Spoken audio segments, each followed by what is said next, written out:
Welcome to Daily Scripture Reading. I do not own the rights to this music.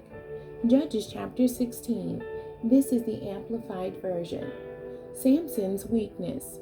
Then Samson went to Gaza and saw a prostitute there and went into her. The Gazites were told, "Samson has come here." So they surrounded the place and waited all night at the gate of the city to ambush him. They kept quiet all night, saying, "In the morning, when it is light, we will kill him." But Samson lay resting until midnight. Then at midnight he got up and took hold of the doors of the city gate and the two doorposts and pulled them up, security, bar and all. And he put them on his shoulders and carried them up to the top of the hill which is opposite Hebron. After this, he fell in love with a Philistine woman living in the valley of Sorek, whose name was Delilah. So the 5 lords, governors of the Philistines, came to her and said to her, "Persuade him and see where his great strength lies, and find out how we may overpower him, so that we may bind him to subdue him. And each of us will give you 1,100 pieces of silver." So Delilah said to Samson, "Please tell me where your great strength lies, and with what you may be bound and subdued." Samson said to her, "If they bind me with 7 fresh cords, tendons that have not been dried, then I will be weak and be like any other man." Then the Philistine lords brought her 7 fresh cords that had not been dried, and she bound him with them. Now she had men lying in ambush in an inner room, and she said to him, "The Philistines are upon you, Samson." And he broke the cords, as a string of tow breaks when it touches fire. So the secret of his strength was not discovered. Then Delilah said to Samson, "See now, you have mocked me and told me lies. Now please tell me truthfully how you may be bound." He said to her, "If they bind me tightly with new ropes that have not been used, then I will become weak and be like any other man." So Delilah took new ropes and bound him with them and said to him, "The Philistines are upon you, Samson." And the men lying in ambush were in the inner room, but he snapped the ropes off his arms like sewing thread. Then Delilah said to Samson, "Until now you have mocked me and told me lies. Tell me truthfully with what you may be bound." And he said to her, "If you weave the 7 braids of my hair with the web and fasten it with the pin, then I will become weak and be like any other man." So while he slept, Delilah took the 7 locks, braids of his hair, and wove them into the web. And she fastened it with the pin of the loom, and said to him, "The Philistines are upon you, Samson." And he awoke from his sleep and pulled out the pin of the weaver's loom and the web.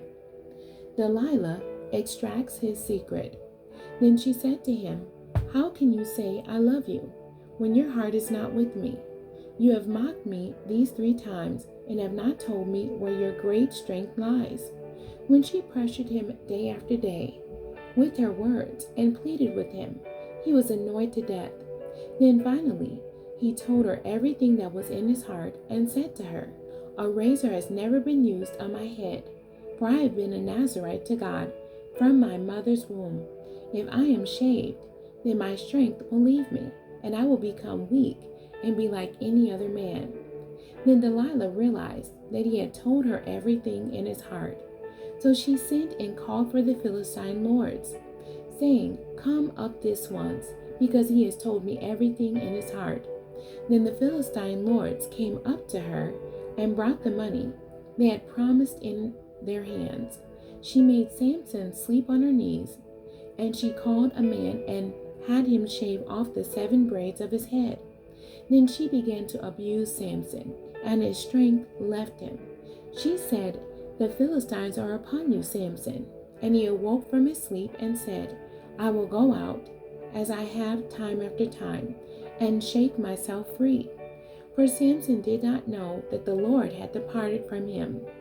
Then the Philistines seized him and gouged out his eyes, and they brought him down to Gaza and bound him with 2 bronze chains, and he was forced to be a grinder of grain into flour at the mill in the prison. but the hair of his head began to grow again, after it had been shaved off. Now the Philistine lords gathered together to offer a great sacrifice to Dagon their god, and to celebrate, for they said, "Our God has given Samson, our enemy, into our hands." When the people saw Samson, they praised their God, for they said, "Our God has handed over our enemy to us, the ravager of our country, who has killed many of us." Now when they were in high spirits, they said, "Call for Samson, so that he may amuse us." So they called Samson out of the prison, and he entertained them. They made him stand between the pillars. Then Samson said to the boy who held him by the hand, "Let me feel the pillars on which the roof of the house rests, so that I may lean against them." Now the house was full of men and women. All the Philistine lords were there, and on the flat roof were about 3,000 men and women who looked on while Samson was entertaining them. Samson is avenged. Then Samson called to the Lord and said, "O Lord God, please remember me, and please strengthen me just this one time, O God, and let me take vengeance on the Philistines for my 2 eyes." Samson took hold of the 2 middle support pillars on which the house rested, and braced himself against them, one with his right hand and the other with his left. And Samson said, "Let me die with the Philistines." And he stretched out with all his might, collapsing the support pillars, and the house fell on the lords and on all the people who were in it. So the dead whom he killed at his death were more than those whom he had killed during his life. Then his brothers and his father's entire tribal household came down, took him and brought him up, and they buried him in the tomb of Manoah his father, which was between Zorah and Eshtaol. So Samson had judged Israel for 20 years. The end. God bless you, and thank you for joining me today.